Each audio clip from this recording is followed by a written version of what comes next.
What's up everybody, it's your boy 5th Raikage. Welcome back to the channel, and today I want to talk about our new spring 2023 anime, The Cafe Terrace and its Goddesses.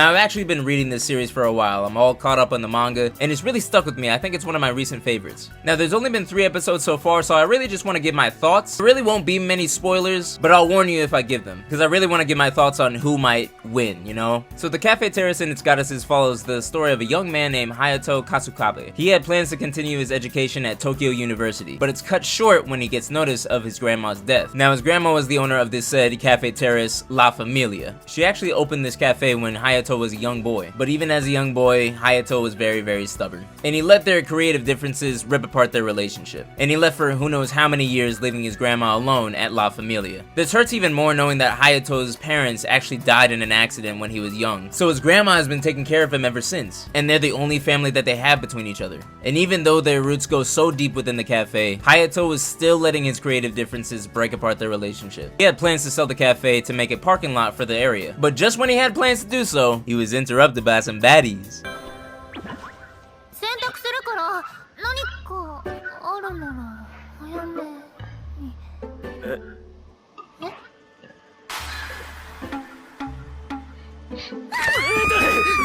Putting a stop to his plans and bringing him back to reality, we have our titular goddesses: Oka Makusawa, Ami Suruga, Riho Tsukushima, Shiragiku Ono, and Akane Hoji. I'm not gonna lie, this may be my favorite group of female characters in a harem anime. They all bring something to the table and make this series so much more interesting. Obviously, yeah, it's interesting in that way too. But that's not really what I mean though! Oka is the tsundere without being tsundere. She's the most defensive and standoffish towards Hayato, making sure he knows his place. Shiragiku, probably the best way to describe her is that she's the Hinata of the group. She's very timid and shy, almost sort of a pushover. But once she gets a glass in the hand, oh my god, keep that girl on the leash. Then we have Akane. She's the chillest of the group, only speaking when spoken to, and giving off kind of like the sassy One-san kind of side. Riho gives off the vibe of the more popular kind of girl, staying stylish and always playing jokes. But in reality, I would probably say that she's the glue that holds this family together. Then we have Ami.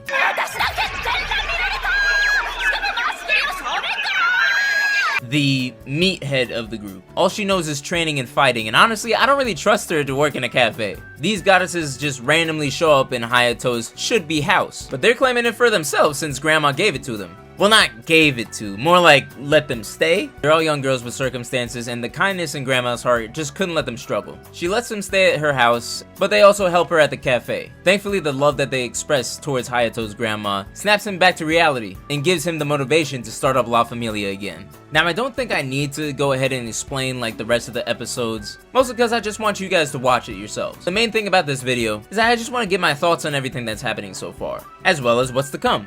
So here comes the dreaded moment. As a manga reader, oh brother, this guy stinks! I will be honest, it's not clicking for me. Like, the animation is cool and everything, but like, you know, it's just so different when you go from the paper to the screen. The first time I saw Hayato, I said, ugh, something's not right. Something's not right. He just looks different to me. I don't know what it is. Like, it's really all in the face, because I'm used to seeing the Hayato that's just, you know, it has that stone cold face, which he does have in the anime, but like, it's way more defined on in the drawing compared to the animation. It just kind of looks, I don't know, goofy. Also with the girls, I do like the designs of the girls. I don't think I really have a problem with that. I feel like, I know they probably did this in like cover art and whatnot, but there's too much color going on for me. I'm so used to black and white that I'm just like, I see green, I see pink, I see purple, I see orange, I see like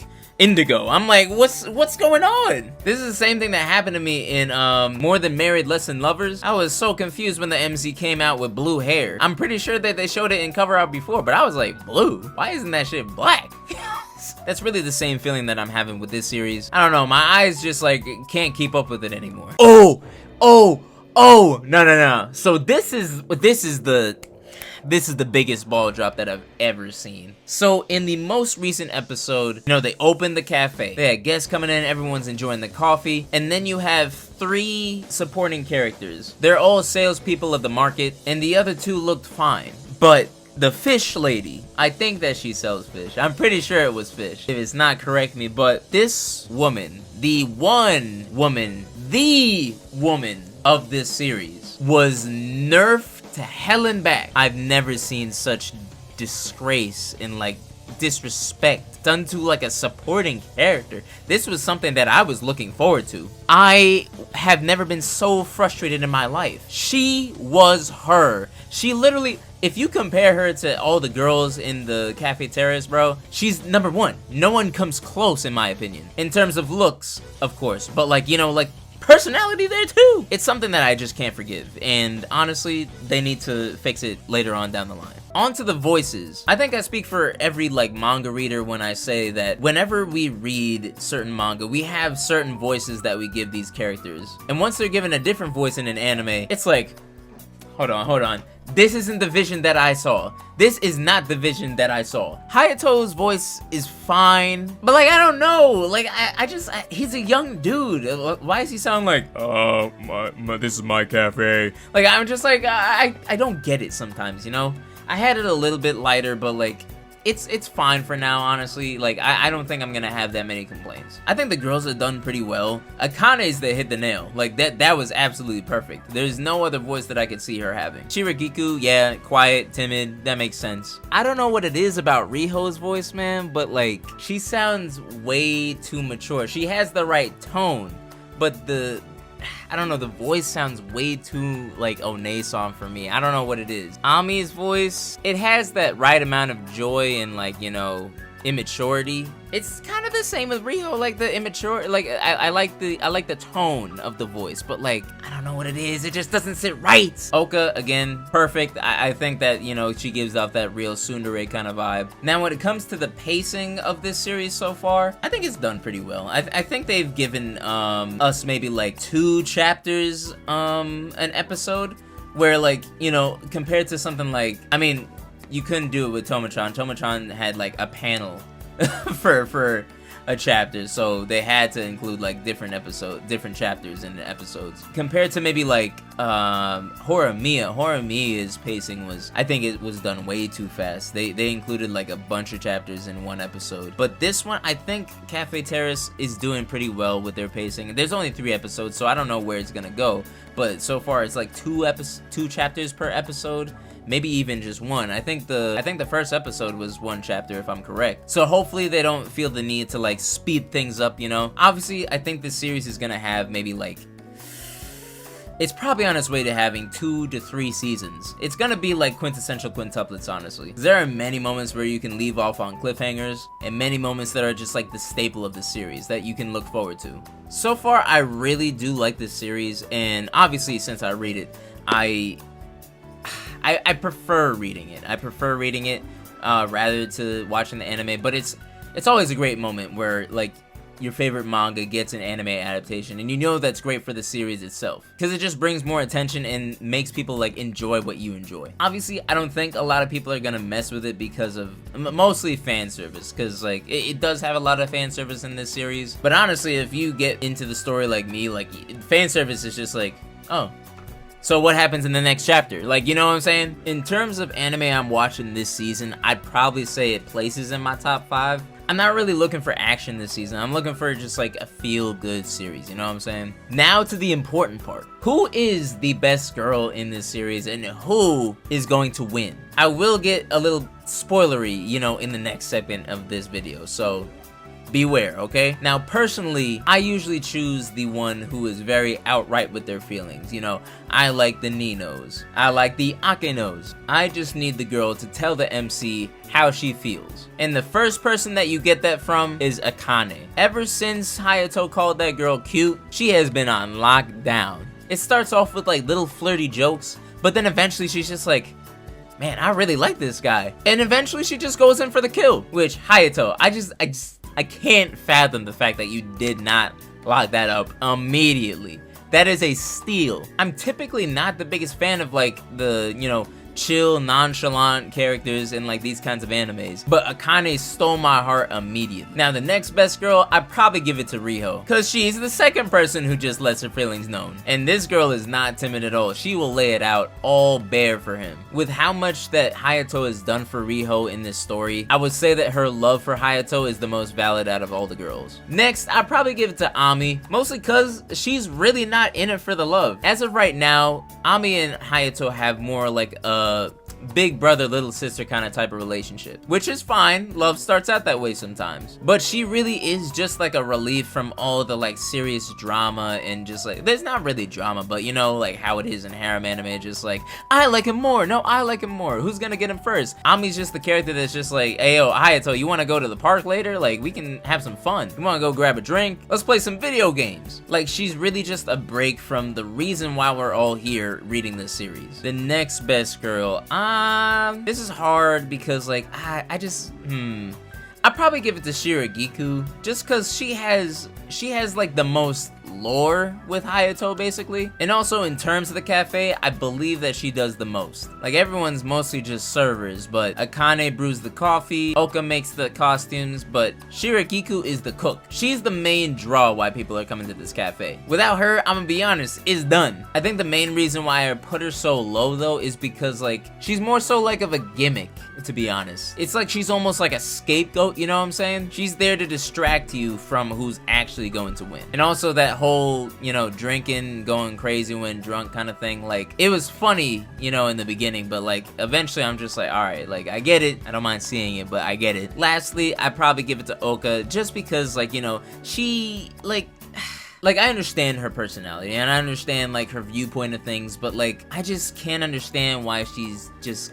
consistently a jerk to Hayato. And eventually like it gets to a point where it's like, you know, it's really just like a brother-sister kind of bickering. But there are times when I'm just like, all right, like, I get it, man. Like, you don't like him. She makes great outfits, and she honestly might have, you know, the more interesting story of the series. But I think in harem animes, I mainly, you know, have the one who's not interested the most at the lowest. You know, the same thing happened with Itsuki. Like, she's not a love interest, so I'm just like, why should I really like care about you that much? You know what I'm saying? But that's my best girl ranking. Now, who's going to win ranking, I think has a completely different story. Now, where Oka was last in best girl, I think she has the highest probability of getting with Hayato by the end of the series. I think the reason that they've shown so much of like hatred and just like standoffishness and like a bickering between the two is because they had plans to get her with Hayato by the end of the series. And you can see it more so nowadays, where like their relationship is actually like, it's very, very close. Like when Oka had to leave for certain circumstances, but while she was gone, Hayato made sure that no one took her room. He made sure the room was clean and ready for her whenever she wants to come back. And it just shows how much they've grown in terms of like their relationship with each other. I truly think Oka's gonna pull one out by the end of the series. I don't want it to happen, but like I don't want to set myself up for failure. I want to make sure that I'm prepared for whatever happens. Now, the next person that I see winning,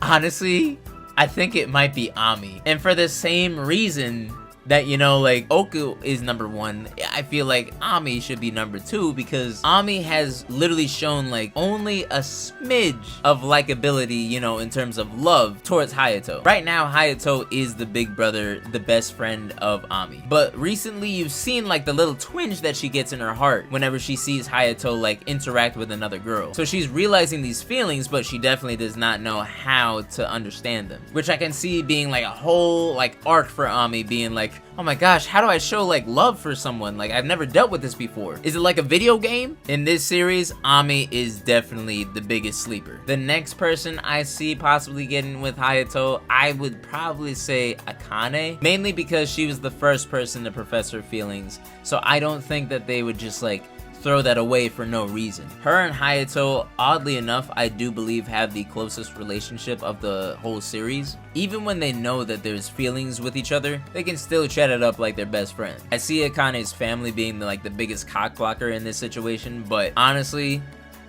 I think that she can move past it. Next, I say Riho, mainly because of the reason of Akane. Like, she professed her love already. She knows what she wants. I don't really see it happening though, because I can see Riho getting back into the acting field and like not having time to be with Hayato, mainly just like, you know, sending him messages. They won't be able to have an actual relationship. So thinking about it realistically, I just don't see it happening, which is a shame because I really do like Riho, but like it's realistically, like I don't see them being together. Like Hayato probably wants to still run the cafe, and Riho will want to take another approach to acting, so it's just not going to work out. And last but not least, I say that Shirigiku will not be with Hayato by the end of the series. Definite, bar none, not happening. The funniest reason because of this is because Shirigiku has lore with Hayato, has history with Hayato. They made it a whole big deal where like she knew him when they were kids, she met him before, and now wants to like, you know, build this back up and like run the cafe with him later on in life, which realistically seems like the best choice for him. Shirigiku has no other like real dreams besides being together with Hayato and being his chef. Hayato wants to run this cafe until he can't anymore. They go 2 and 2.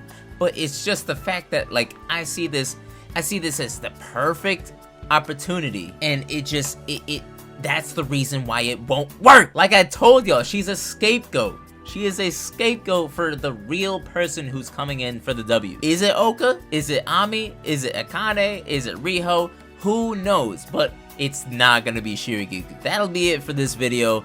I give this series a solid, I'm gonna stay with manga right now, like what I've read so far. This series is a solid 9 out of 10. Do I recommend it? 100%. Even if you don't like fan service, 110%. I think that the story will grab you way harder than the boobs flying around in the series. I almost forgot to mention that opening, man. That shit go hard.